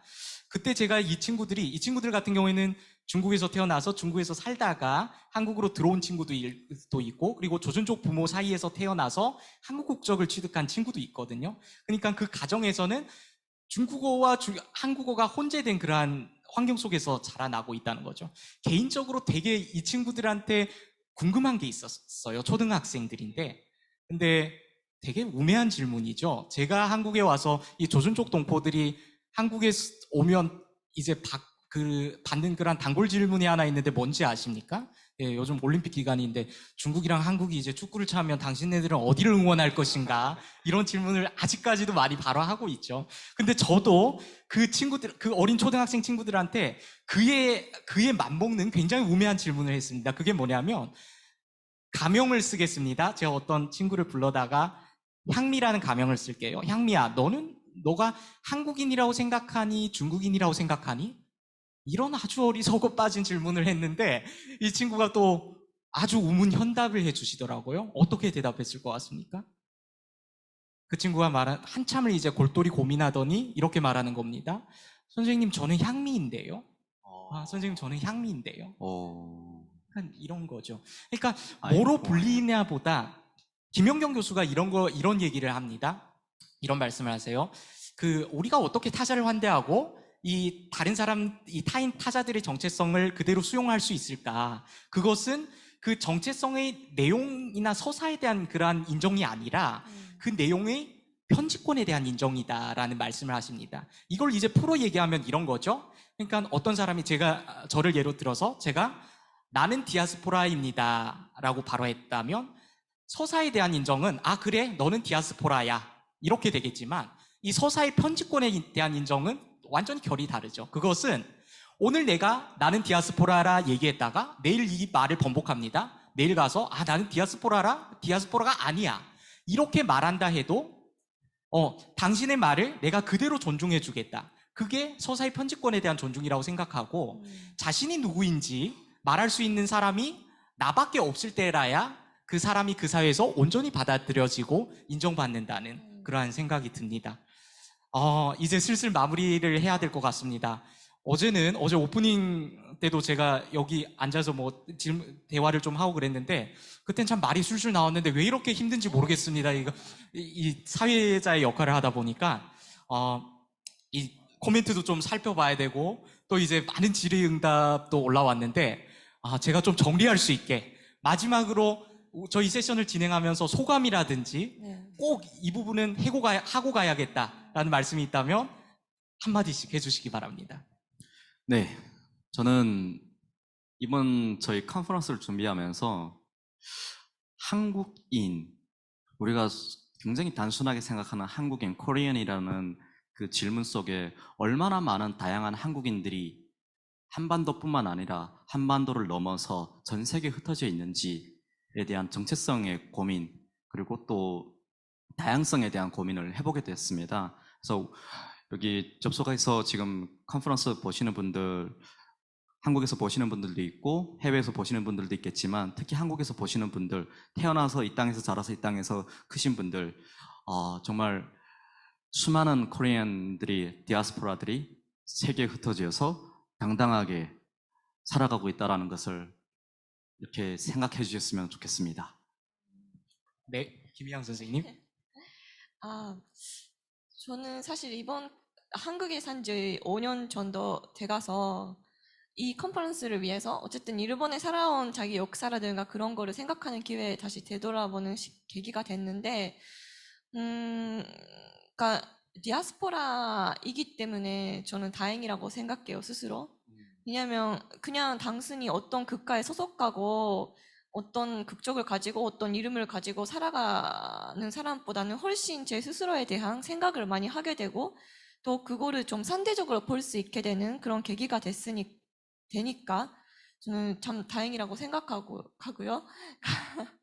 근데 어쨌든 간에 지금 저는 한국 사회에서도 사실 한국 국적으로 살고 있기 때문에 우리의 존재가 좀 더 안 보이게 되는 경향이 있어요. 제 일본보는 특히 한국 국적이지만 한국 사람도 아니고 외국인도 아닌 그런 언젠가나 애매한 상황이 놓여 있는데, 그런 얘기는 좀 더 많이 할 수 있었으면 좋았을 거라고 생각을 하지만, 어쨌든 이런 기회를 통해서 여기를 시청해 주시는 분들도 혹시나 저와 같은 제일조선인 당사자가 계신다면 의견을 내주셨으면 좋을 것 같고, 좀 많이 공유해 주시면 좋을 것 같다고 생각을 합니다. 네, 감사합니다. 옷도 하얗게 입었는데 머리도 하얘집니다. 이게 세 가지에 동시에 집중하려다 보니까 그래도 다행인 것은 너무나 훌륭한 패널분들을 만나셔가지고 굉장히 좋은 답변들을 해주셨습니다. 이 시간에는 좀 빠르게 그동안 1시간 20분이라는 시간 동안 올라왔던 코멘트들에 대해서 좀 소개해 드리도록 하겠습니다. 그리고 바로 올려주신 질문들에 대해서도 답변하는 시간을 가지겠습니다. 최원석 선생님께서 댓글을 남겨주셨네요. 김희양 프로듀서님 연구자께서 전해주시는 제일조선인 이야기 잘 듣고 있습니다. 제일조선인, 북한 이탈 주민 이런 용어, 개념 문제를 미디어에서 정확하게 사용할 수 있도록 배우고 안내할 필요가 있겠네요. 네, 이런 조언을 해주셨습니다. 신정화 선생님, 젊은 세대들의 목소리를 들을 수 있어서 너무 귀한 시간이네요. 좋은 행사 기획해 주셔서 감사합니다. 네, 저희도 감사드려요. 이경희 선생님께서는 세 분을 포함해 전체 구성부터 이분들의 이야기를 듣는다는 게 너무 귀한 기회네요. 제일조선인 디아스포라의 이야기는 서경식 선생님 책이 제게는 전부였어서 최근의 이야기, 젊은 사람의 생각을 듣는 게 너무 신기하기도 합니다. 너무 일방적으로 좋은 얘기들만 많이 해주셔가지고 소개하기가 좀 민망해집니다. 이런 내용도 있습니다. 구태희 선생님께서는 제주 4.3 전후에도 많은 분들이 일본으로 넘어갔습니다. 참 그렇죠. 4.3을 계기로 많은 분들이 그 일본으로 망명 가시기도 하셨고, 또 사실 간첩 조작 사건 때문에 또 제일조선인들이 받은 피해도 만만치가 그렇죠. 않잖아요. 네. 그렇죠. 네, 또 한 2개만 소개해드리겠습니다. 제 친가에도 가족 일부가 연길이 이제 연변의 도시입니다. 연변에 살고 있다는 걸 98년쯤 알게 되었습니다. KBS 동포 찾는 프로그램이 있어서 친척들이 수소문했던 기억이 납니다. 현지에서 어떤 방법이었는지는 모르지만 한국 방송 안내를 듣고 한국의 가족에 연락을 해오셨다고 했습니다. 당시 연길 월급이 260위안인데 국제 전화 비용이 100위안 넘는 수준이었다고 합니다. 네, 질문에 집중해 주시라고 합니다. 예.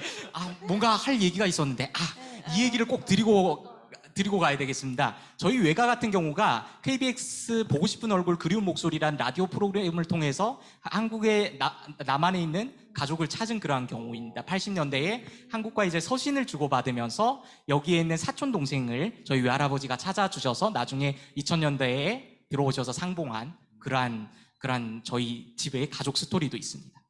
주최 측의 요구대로 질문에 한번 집중해 보도록 하겠습니다. 첫 번째 질문입니다. 특별 영주 자격을 소유한 사람들 중에 많은 분들이 일본으로 귀화한다고 하셨는데 귀화하는 분들의 이유는 대부분 무엇인가요? 특히 4세대, 5세대 분들, 반대로 귀화하지 않고 한국 국적으로 유지하신 분들은 국적을 바꾸지 않은 이유가 있을까요? 네, 질문해 주셔서 감사합니다. 그거는 이때 개개인마다 다른 히스토리가 있을 것 같아서 그거를 일반화시키기가 어려운데요. 그러니까 2세, 3세 같은 경우에는 취직 문제 때문에 실질적으로 받은 차별이 있어서 어쩔 수 없이 귀화를 하는 경우가 많았다면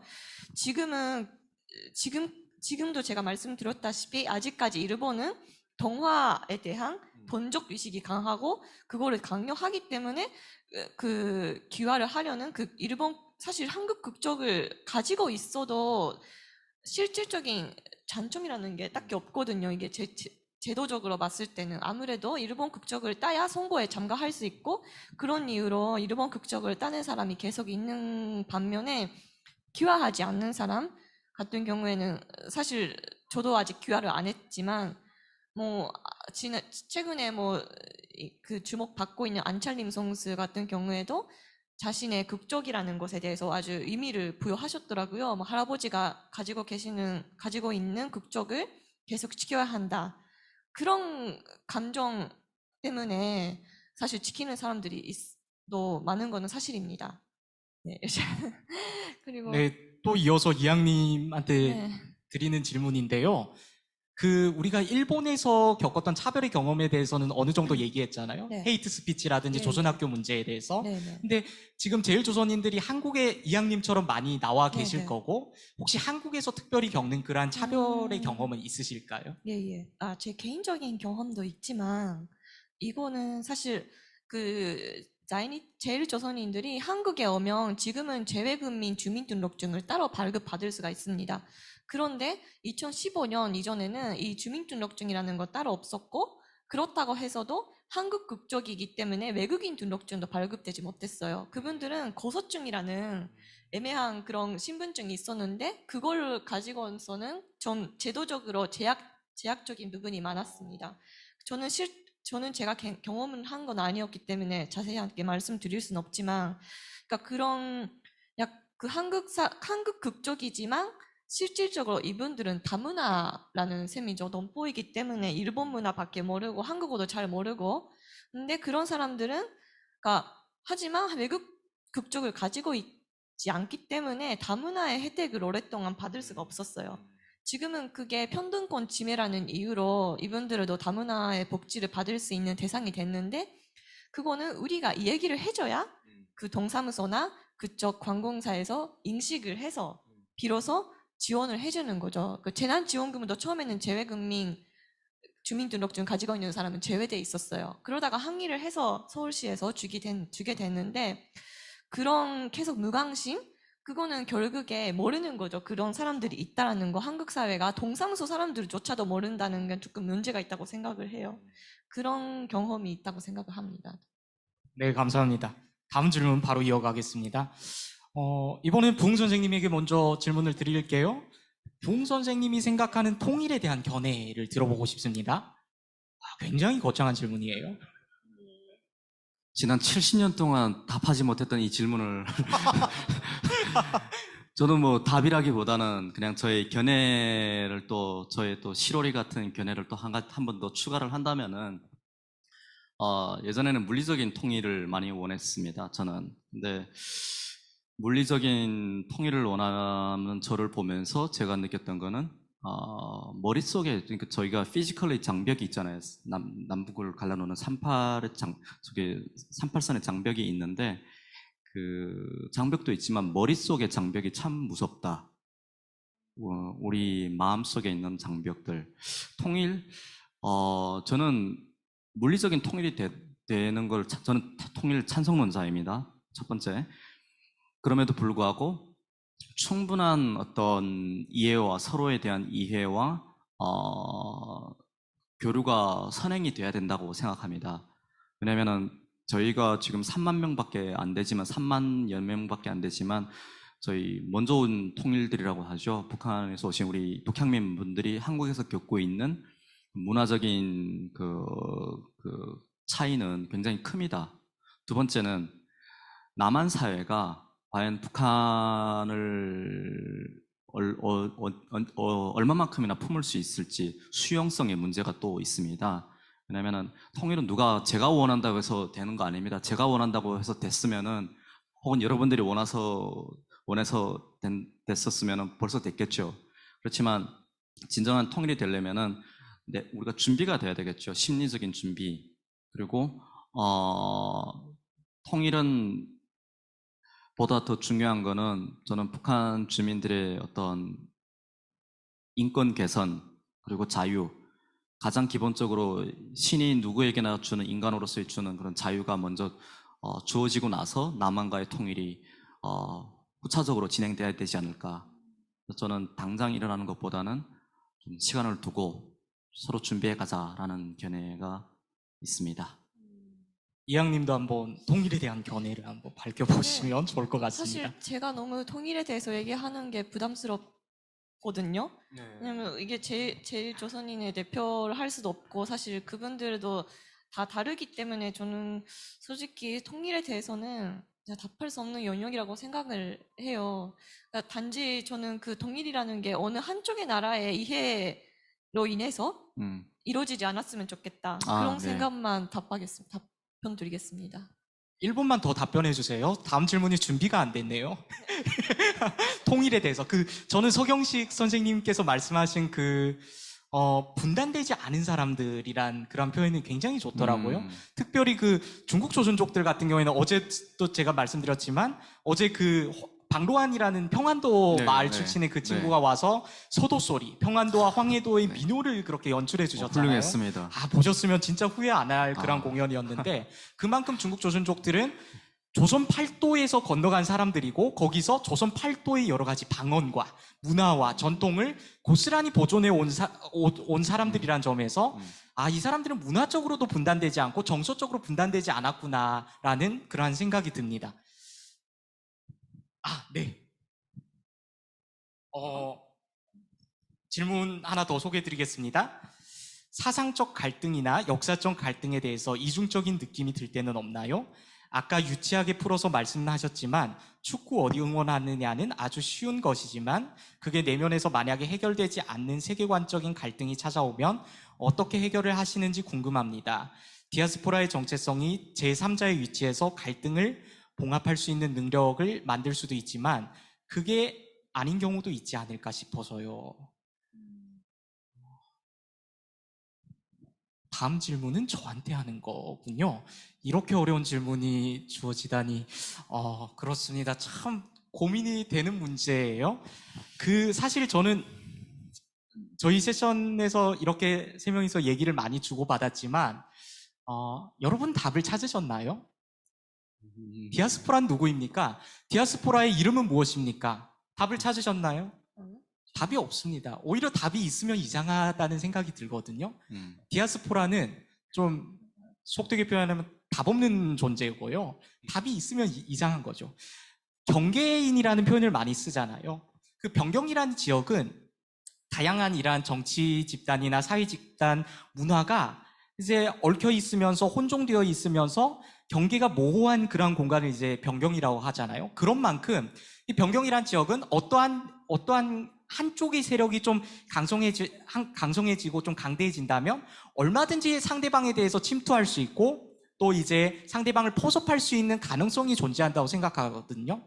그만큼 한마디로 다시 정리하자면 디아스포라, 경계인은 가변적이고 유동적이고 고정적이지 않고 혼종적인 존재라는 겁니다. 그것을 뭔가 한 가지로 정의하자는 자체가 약간 넌센스일 것 같다는 그러한 생각이 듭니다.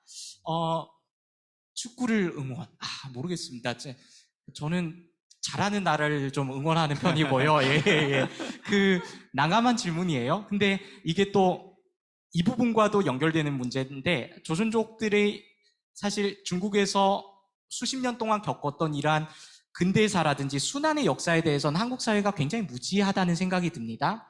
중국에서 사회주의 정권이 들어서고 나서 반우파 투쟁이라든지 문화대혁명을 거치면서 이게 민족주의 분자라고 분류를 하거든요. 예컨대 문화대혁명 시기에는 참 웃긴 얘기인데,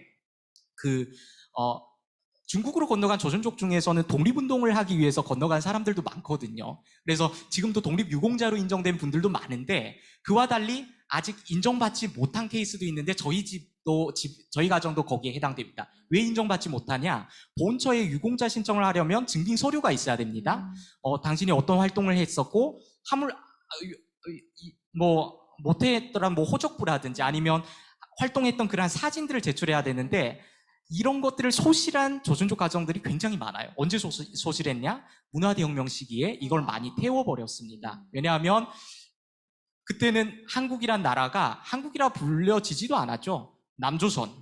남조선이란 나라는 6.25 전쟁을 겪었고 굉장히 적성 국가였고, 그만큼 뭔가 우리 조선족들이 남조선이란 표현이 좀 국보법에 잡혀가지 않을까 심히 우려가 되는데, 한국이라는 나라와의 어떤 연결성이 입증된다면 바로 당신은 남조선 특무야, 남조선 간첩이야, 이렇게 몰려버리는 그런 가슴 아픈 역사가 있었거든요.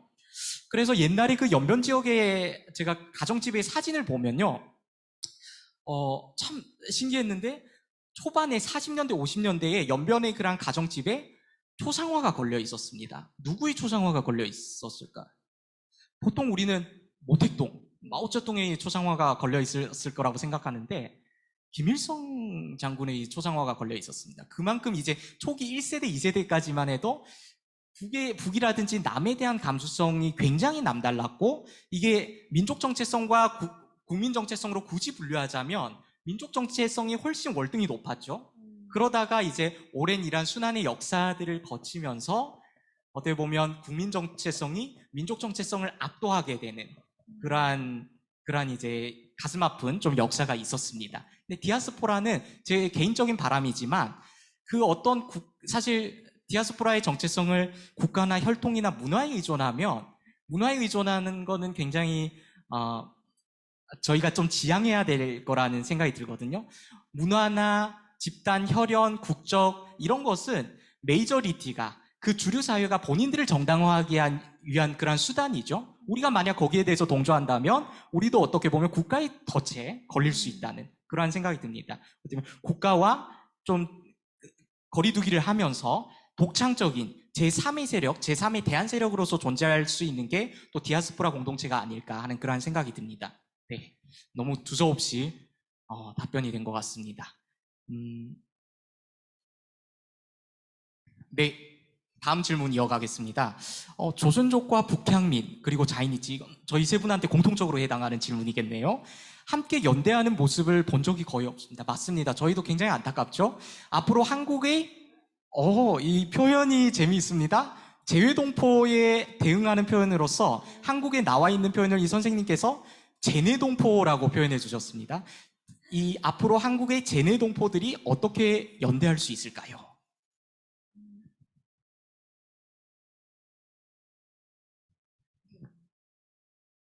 네, 예, 저를 많이 아주 쳐다보고 있었습니다. 저를 굉장히 레이저의 눈빛으로 보고 있어가지고 제가 말을 안 하면 안 될 것 같습니다. 네, 일단은 조선족 북향민 자이니치가 함께 연대하는 모습을 본 적이 없다고 이렇게 썼는데 이게 사실은 질문하셨는데 연대 안 하고 싶어서 안 한 게 아니라 첫 번째는 물리적인 거리가 있었고 두 번째는 어떤 문화적인 차이가 있었습니다. 그리고 세 번째는 불과 얼마 전까지만 해도 체제 경쟁 속에서 사실은 어디를 선택해야 되는지를 강요를 받았던 마이너리티들이죠. 특히 조선족 분들이나 또 특히 자이니치 분들 같은 경우에는 내부적으로도 북한을 북쪽이냐 남쪽이냐 이런 걸 갖고 서로의 사상 검증이 일어났던 그런 시간이 불과 얼마 전까지 혹은 지금도 진행되고 있기 때문에 연대하는 어떤 그런 부분은 앞으로 진행이 돼야 될 부분이라고 저는 생각하고요. 두 번째는 내재 동포들이 어떻게 연대할 수 있을까요? 연대를 하려면은 사실은 목적이 있어야 되죠. 우리가 오늘 여기 모여 있는 목적은 디아스포라 그리고 한인의 정체성에 대해서 고민하는 장이잖아요. 그래서 어떤 목적이 분명한 목적이 있다 그러면은 충분히 저는 모일 수 있지 않을까. 연대할 수 있는 이유가 있다라면은 마치 2002 월드컵 때문에